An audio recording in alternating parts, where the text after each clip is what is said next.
The Story King, where every tale reaches its throne. The Alpha's Vengeance. The scent of blood hit me before the sound of tiny paws scrambling through the underbrush.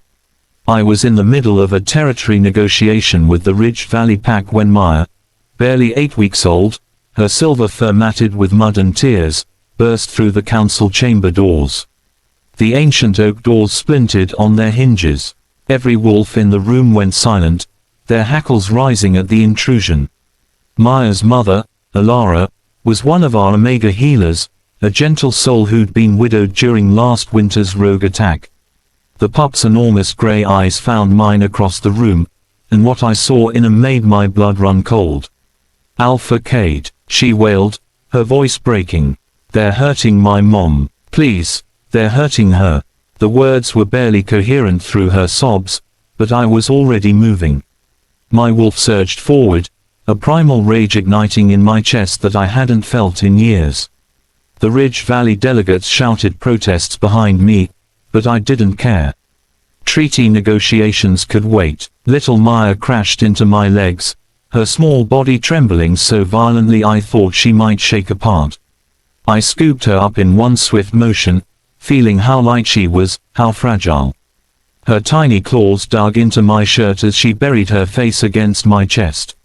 "Where?" My voice came out as a growl that made several wolves in the hallway flatten their ears. The old miller's cottage. Near the eastern border," Maya hiccuped, her words tumbling out in a rush. "Mom went to gather moonflower for medicine. Those 3 wolves, the new ones who joined last month, they followed her. I was supposed to stay hidden but I heard her scream and..." She didn't need to finish. I already knew which 3 wolves she meant. Recent additions to our pack, rogues who'd pledged loyalty after being driven from their own territory. I'd accepted them against my better judgment, swayed by their sob stories of persecution. My beater, Marcus, had warned me. He'd sensed something off about them from the start. I should have listened. "Marcus," I barked, my alpha command rippling through the pack bond. Within seconds, he materialized beside me, his expression darkening as he took in the crying pup in my arms. "Gather a unit. Eastern border, old miller's cottage. Now." But even as Marcus moved to obey, I was already running. Maya clung to me like a burr, and I shifted my hold on her, tucking her securely against my chest as I burst through the pack house doors. The afternoon sun was bleeding into evening, casting long shadows through the pine forest that surrounded our territory. My wolf was screaming at me to shift, to let him take over, to run faster. But I couldn't, not with Maya in my arms. So I ran as a man, pushing my human body to supernatural speeds, leaping over fallen logs and dodging through dense thickets that tore at my clothes. "It's okay, little one," I murmured, even as fury threatened to choke me. "I've got you. You were so brave to come find me." Maya's only response was to burrow deeper against my chest, her tears soaking through my shirt. The trust she placed in me, this tiny pup who'd barely spoken to me before, was a weight I felt in my very soul. I was alpha. I was supposed to protect them all. And I'd failed. The scent hit me a quarter-mile from the cottage, fear, pain, and the acrid stench of wolves drunk on their own cruelty. My vision went red at the edges. Behind me, I heard Marcus and the others crashing through the forest, but they were too far back. I couldn't wait. The old miller's cottage came into view, its weathered walls half collapsed, surrounded by wildflowers that Alara had been harvesting. The basket lay overturned in the grass, white moonflower petals, scattered like snow, and there, pressed against the cottage wall, was Alara. 3 male wolves in their shifted forms circled her. Her clothes were torn, blood streaming from a gash on her temple. She was trying to keep her back to the wall, trying to stay standing, but I could see her legs shaking. One of the wolves, I recognized him as Garrett, the leader of the 3, was laughing, a harsh, cruel sound. "Where's your pup now, Omega?" he taunted. "Did she run away? Smart little thing. Maybe we'll track her down after." Enough. The word tore from my throat as an alpha command, powered by every ounce of authority I possessed.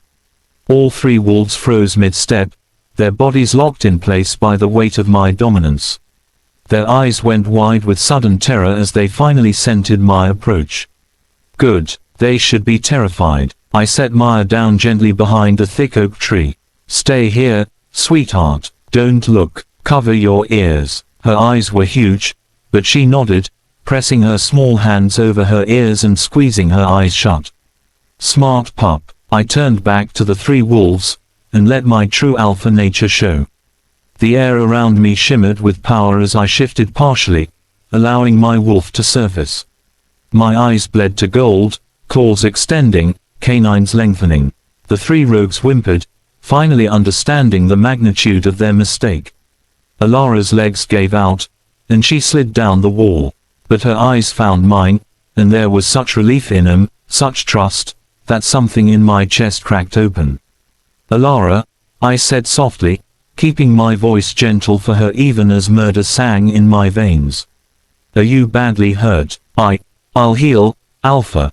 Her voice was shaky but steady. Brave, like her daughter. Please, don't. Maya saw too much already. She was worried about her pup even now, bleeding and terrified. The protectiveness that surged through me was almost overwhelming. Marcus will take you both to Dr.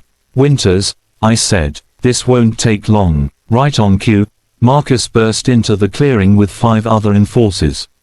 His eyes swept the scene, and his lip curled with disgust as he took in what had nearly happened. Get Alara and Maya to safety, I ordered. Now. Marcus moved immediately to Alara's side, helping her to her feet with surprising gentleness for such a large man. Maya peeked out from behind the tree, and Alara sobbed, reaching for her daughter. They clung to each other, and I had to look away from the raw emotion on Alara's face. The rest of you, witness, I said to my enforcers. Pack law is clear on assault of any pack member, but especially those under protection. These three broke sacred trust. Garrett finally found his voice, though his wolf form was still trembling under my alpha pressure. We didn't know, we thought she was fair game, just an omega. Silence. The command hit like a physical blow, and all three wolves collapsed to the ground, bellies exposed in submission. But it was too late for submission. Far, far too late. There is no fair game in my pack, I snarled, circling them slowly. Every wolf, from Alpha to Omega, is under my protection. You pledged loyalty, and this is how you honor that pledge. By terrorizing a healer, by traumatizing a pup. I stopped in front of Garrett, letting him see the barely controlled violence in my eyes. You're right about one thing, she is an Omega, and do you know what that means in my pack? I leaned down, my voice dropping to a deadly whisper. It means she's more precious than gold. Omegas are our healers, our peacekeepers, our heart. They are to be cherished and protected above all others. Garrett's eyes widened as understanding dawned. In many packs, Omegas were treated as lesser. But not in mine. Never in mine. I challenge you, I said formally, my words carrying the weight of ancient law. For assault on a pack member and breaking pack trust. The penalty is exile or death. Choose. I choose exile. Garrett gasped immediately. His two companions echoed him frantically. I smiled, and it was not a kind expression. Denied. You see, exile means you walk away. You go on living, breathing, potentially hurting others in some other pack. And I find I can't allow that. What happened next was swift and brutal. My wolf took over completely, and I gave him free rein. We were alpha for a reason, not just to lead, but to protect. And when protection failed, to enact justice. When it was over, 3 bodies lay still in the Moonflower Meadow. My enforcers stood witness, their faces grim but approving. This was the old law, the necessary law. Some crimes could not be forgiven. I shifted back to human form, breathing hard, covered in blood that wasn't mine. The rage was finally draining away, leaving behind something colder and more painful. Guilt. I should have seen this coming. Should have vetted them better. Should have protected her. Burn the bodies, I told my enforcers quietly. And spread the word. This is what happens to those who abuse the vulnerable in my pack. I found Alara and Maya in Dr. Winter's clinic an hour later, after I'd cleaned up and changed. Maya was curled in her mother's lap on the examination table, both of them freshly bandaged. Dr. Winters nodded at me and quietly excused herself. The moment we were alone, Alara stood, setting Maya carefully on the table. Then, to my shock, she approached me and dropped into a formal bow. Alpha Cade, thank you. If you hadn't, don't. The word came out harsher than I intended, and I softened my tone. Don't thank me for what should have been prevented in the first place. I failed you, Alara. I let those monsters into our pack. She looked up at me, tears streaming down her face, and did something that shocked me even more. She reached out and took my hand. You saved us, she whispered. Maya came to you for help, and you came. That's what matters. Her hand was so small in mine, her fingers trembling. And suddenly I was aware of her in a way I'd never been before. The delicate curve of her jaw, the warmth of her brown eyes, the quiet strength that had her standing here comforting me when she was the one who'd been hurt. A small voice interrupted my thoughts. Alpha Cade. I looked down to find Maya had climbed off the table and was tugging on my pants leg.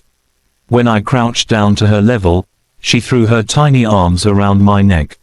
Thank you for saving my mama, she whispered in my ear. You're the bestest alpha ever. Something inside my chest, something that had been frozen for years since I lost my own family in a raid, cracked open completely. I wrapped my arms carefully around the little pup, mindful of her injuries. You saved her too, little wolf, I murmured back. You were so brave. Your father would be so proud of you. When I stood, Alara was watching me with an expression I couldn't quite read. Soft wonder, maybe, or perhaps just exhaustion and relief. I'm assigning personal guards to you both, I said, slipping back into alpha mode because it was safer than examining the strange feelings swirling in my chest. 24/7 protection until. That's not necessary, Alara began. It's not a request. My voice was firm but gentle. You're under my personal protection now. Both of you. And I take care of what's mine. The word, mine, hung in the air between us, heavier than I'd intended. Alara's breath caught, and pink bloomed in her cheeks despite the bruises. Yes, Alpha, she whispered. As I left the clinic that night, Maya's tiny hand waving goodbye, I realized something profound had shifted. That little pup's desperate plea for help had cracked open something I'd kept locked away, the capacity to care deeply, to feel protectively, to maybe, possibly, love again. And looking back at Alara, seeing her smile despite everything, I thought maybe, just maybe, she felt it too. Some said an alpha's greatest strength was his dominance. But standing there in the clinic doorway, watching a brave Omega and her courageous pup, I realized the truth. An alpha's greatest strength was knowing what was worth protecting. And I'd just found mine. Thank you for reading. For more tales of courage, love, and the extraordinary, subscribe to the Story King, where legends come alive.